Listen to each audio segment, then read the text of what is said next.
this move to world government is not about roses and happiness and peace and a better life. It's about enslavement. They said in their own writings, from the earliest times to the present, the world they're bringing in is to be a world where everyone who is born, or would be allowed to be born to serve the state. That would be their sole function. That's if they had a job for you to fulfill or a need for you.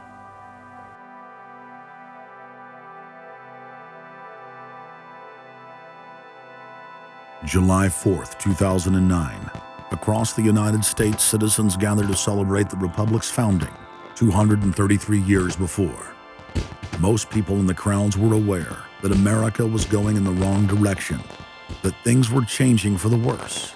But few could grasp the sheer magnitude of corruption and looting running rampant like a disease through the heart of the nation. The engine of America's greatness is not just its liberties, but the people's willingness to fight to keep them.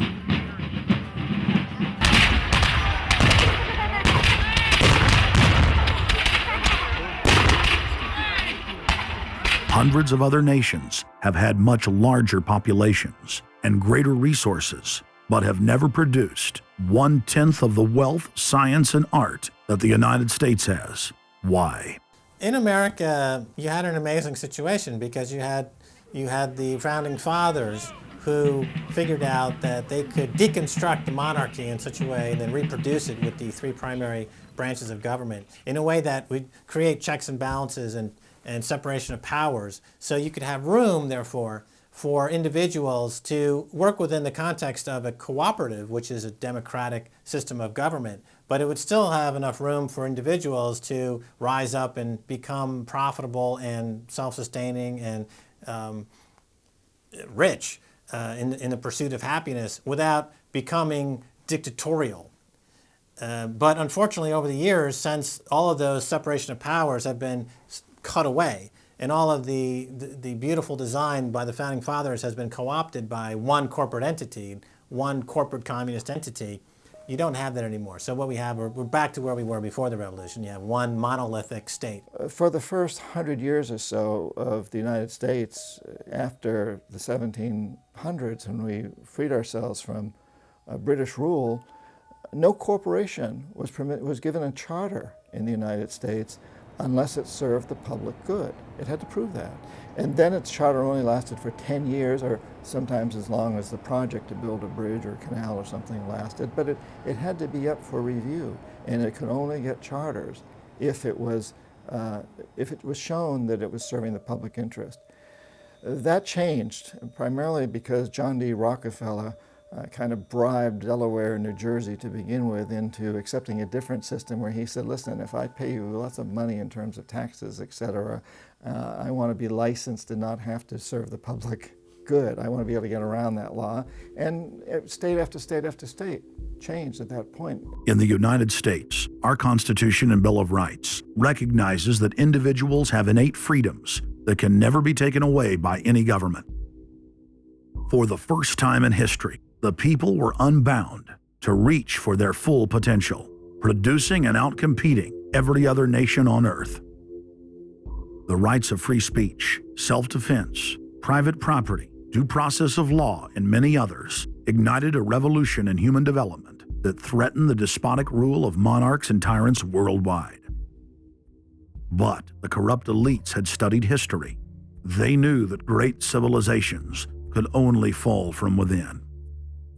They know from previous experience and history that civilizations come and go and dwindle. They know the reasons why they come and go. Isn't the only hope for the planet that the industrialized civilizations collapse? Isn't it our responsibility to bring that about?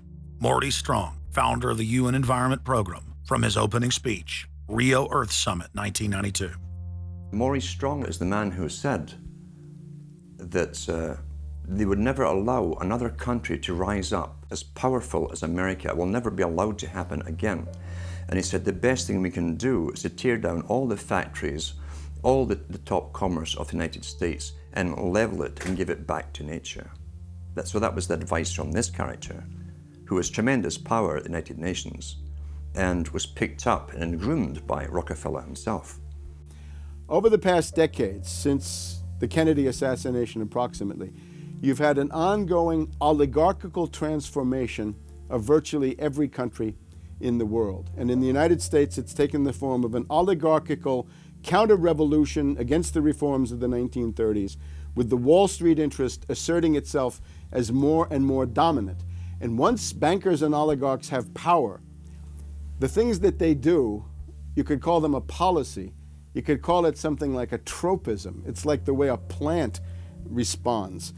Naturally, since they're oligarchs, they're going to try to downgrade the standard of living of the vast majority of the population. They're going to claim that the world is overpopulated, that industrialization, industrial pollution, and overpopulation are the main problems that face the world. And they're generally going to try to crush and mortify any kind of popular democracy or mass movements with any kind of progressive content. Nations rise and fall. They knew how debt could never be recuperated. They knew that disease or prolonged war could wipe out the population and the future populations that pay off debt. So these guys all work together. That's why it's no surprise that today you have Lord Rothschild coming out, pushing the latest scam or religion that we must all believe in, which is global warming, which his personal bank, his family's bank in Switzerland, will be in charge of. They've run the system, the whole economic system of the world for the last 250 years. So why shouldn't they also run the economic system for the next few hundred years? The question of a ruling class, oligarchy as a ruling class, is posed by Plato in the Republic, where we find that oligarchy is a constitution full of many evils, where the rich dominate the government by buying it, and the average individual or the poor count for absolutely nothing.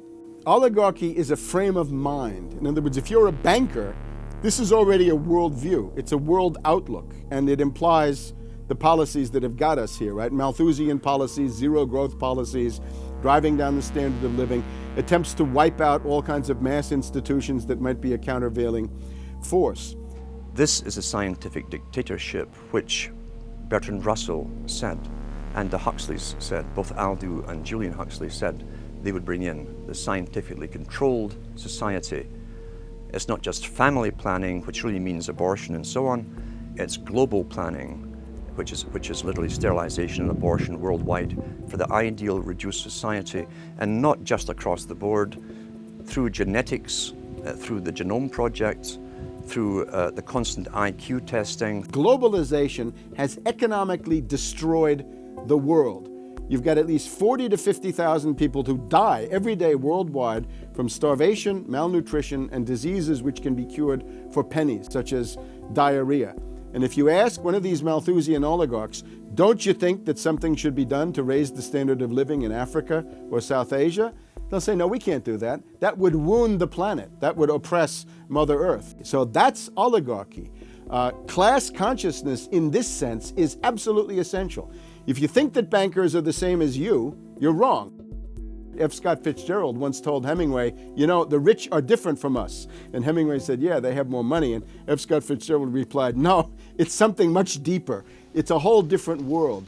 To be an oligarch, to be a Rockefeller or something of this sort, means that you're in a completely different world with values which are the reverse of human values. Now, if you allow the oligarchs to continue to dominate, the destruction of world civilization is a matter of a few decades at the very, very most. So, choose. To force their agenda through, the elites are employing one of their favorite tools, artificial crisis creation, also known as the Hegelian dialectic of problem-reaction-solution. You never want a serious crisis to go to waste. And what I mean by that, it's an opportunity to do things that you think you could not do before. The Earth's ruling elite are first and foremost monopoly men. The founder of the Rockefeller clan summed it up simply when he said, competition is a sin. Rockefeller himself said that competition was a sin. And people quipped at that, thinking it was one of his little jokes. He made many jokes about saving pennies and stuff like this. But in reality, he was telling you a truth.